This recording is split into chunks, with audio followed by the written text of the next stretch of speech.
بہت دیر کے بعد اسے یکدم ہوش آیا۔ اس وقت اپنے ارد گرد دیکھنے پر اسے احساس ہوا کہ وہ ہال میں اکیلی تھی۔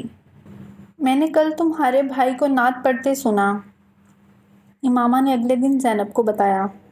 اچھا، انہیں پہلا انعام ملا ہے؟ زینب نے اس کی بات پر مسکرا کر اسے دیکھا۔ بہت خوبصورت نعت پڑھی تھی انہوں نے۔ کچھ دیر کی خاموشی کے بعد امامہ نے پھر اس موضوع پر بات کی۔ ہاں، وہ بچپن سے نعتیں پڑھتے آ رہے ہیں، اتنی قرأت اور نعت کے مقابلے جیت چکے ہیں کہ اب تو انہیں خود بھی ان کی تعداد یاد نہیں ہوگی۔ زینب نے تفاخر سے کہا۔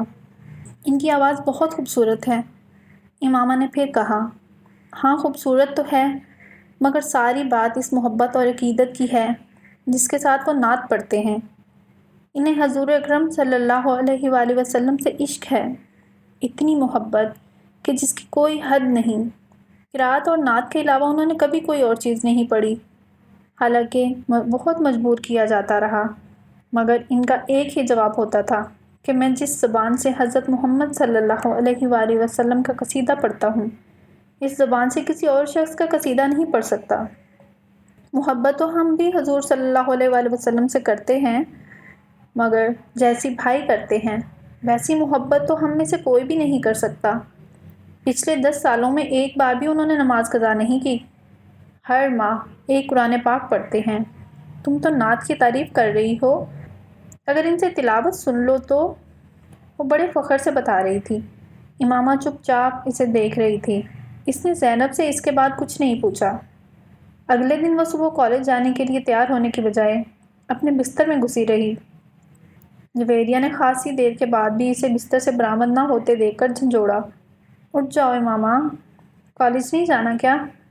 دیر ہو رہی ہے۔ نہیں، مجھے کالج نہیں جانا۔ امامہ نے دوبارہ آنکھیں بند کر لیں۔ کیوں؟ جویریہ کچھ حیران ہوئی۔ میری طبیعت ٹھیک نہیں ہے، امامہ نے کہا۔ آنکھیں تو بہت سرخ ہو رہی ہیں تمہاری، رات کو سوئی نہیں تم؟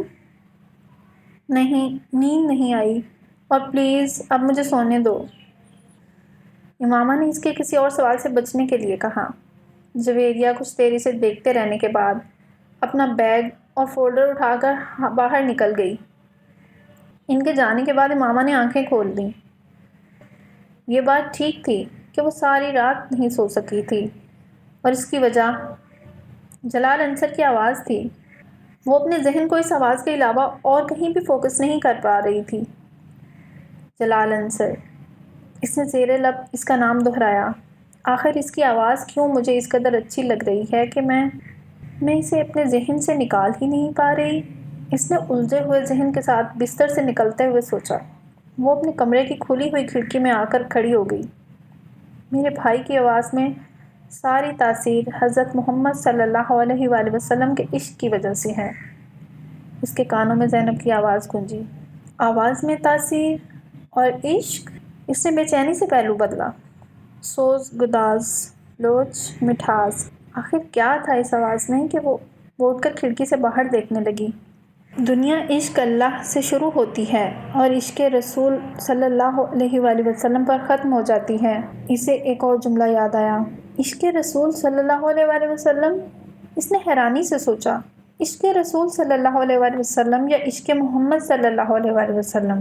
یکدم اسے ایک عجیب سا سناٹا اترتا محسوس ہوا۔ اس نے اس سناٹے اور تاریکی کو کھوجنا شروع کیا، اپنے اندر سیڑھی در سیڑھی اترنا شروع کیا۔ اسے کہیں کوئی روشنی نظر نہیں آئی۔ آخر وہ کیا چیز ہوتی ہے جو حضرت محمد صلی اللہ علیہ وآلہ وسلم کا نام سننے پر لوگوں کی آنکھوں میں آنسو اور لبوں پر درود لے آتی ہے؟ عقیدت، عشق، محبت، ان میں سے کیا ہے؟ مجھے کچھ محسوس کیوں نہیں ہوتا؟ میری آنکھوں میں آنسو کیوں نہیں آتے؟ میرے ہونٹوں پر درود کیوں نہیں آتا؟ میری آواز میں تاثیر؟ وہ لمحہ بڑھ کے لیے رکی۔ اس نے زیر لب پڑھا۔ کچھ نہیں مانگتا شاہوں سے شیدا تیرا، اس کی دولت ہے فقط نقش کف پا تیرا۔ اسے اپنی آواز بھرائی ہوئی محسوس ہوئی۔ شاید ابھی جاگی ہوں اس لیے ایسی آواز ہے، اس نے اپنا گلا صاف کرتے ہوئے سوچا۔ اس نے ایک بار پھر پڑھنا شروع کیا۔ کچھ نہیں مانگتا۔ وہ ایک بار پھر رک گئی۔ اس بار اس کی آواز میں لرزش تھی۔ اس نے دوبارہ پڑھنا شروع کیا۔ کچھ نہیں مانگتا ہوں شاہوں سے شیدا تیرا۔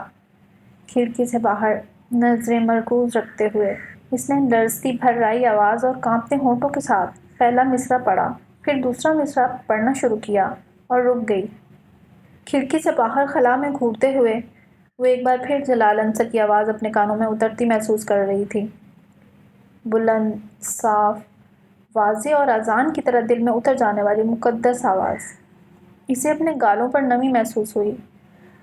یکدم وہ اپنے ہوش و حواس میں آئی اور پتہ چلا کہ وہ رو رہی تھی۔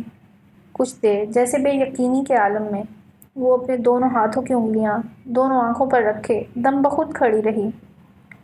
اس نے اپنے آپ کو بے بسی کی انتہا پر پایا۔ آنکھوں پر ہاتھ رکھے وہ آہستہ آہستہ گھٹنوں کے بل وہیں زمین پر بیٹھ گئی اور اس نے پھوٹ پھوٹ کر رونا شروع کر دیا۔ انسان کے لیے سب سے مشکل مرحلہ وہ ہوتا ہے جب اس کا دل کسی چیز کی گواہی دے رہا ہو مگر اس کی زبان خاموش ہو، جب اس کا دماغ چلا چلا کر کسی چیز کی صداقت کا اقرار کر رہا ہو مگر اس کے ہونٹ ساکت ہوں۔ امامہ ہاشم کی بھی اپنی زندگی اس مرحلے پر آن پہنچی تھی۔ جو فیصلہ وہ پچھلے 2-3 سالوں سے نہیں کر پا رہی تھی، وہ فیصلہ ایک آواز نے چند دنوں میں کروا دیا تھا۔ یہ جانے، یہ کھوجے، یہ پرکھے بغیر کہ آخر لوگ کیوں حضرت محمد صلی اللہ علیہ وآلہ وسلم سے اتنی عقیدت رکھتے ہیں، آخر کیوں عشق رسول کی بات کی جاتی ہے۔ اس نے اتنے سال اپنے نبی کے قصیدے سنے تھے، اس پر کبھی رکت طاری نہیں ہوئی تھی، کبھی اس کا وجود موم بن کر نہیں پگھلا تھا، کبھی اسے کسی پر رشک نہیں آیا تھا، مگر ہر بار حضرت محمد صلی اللہ علیہ وآلہ وسلم کا نام پڑھتے، دیکھتے اور سنتے ہوئے وہ عجیب سی کیفیات کا شکار ہوتی تھی۔ ہر بار، ہر دفعہ اس کا دل اس نام کی طرف کھنچتا چلا جاتا تھا اور سبیحہ کے پاس نہ جانے کے اس کے سارے ارادے بھاپ بن کر اڑ گئے تھے۔ جلال انصر کی آواز تاریکی میں نظر آنے والے جگنو کی طرح تھی جس کے تعاقب میں وہ بنا سوچے سمجھے چل پڑی تھی۔ میں تجھے عالم اشیاء میں بھی پا لیتا ہوں، میں تجھے عالم اشیاء میں بھی پا لیتا ہوں، لوگ کہتے ہیں کہ ہے عالم بالا تیرا،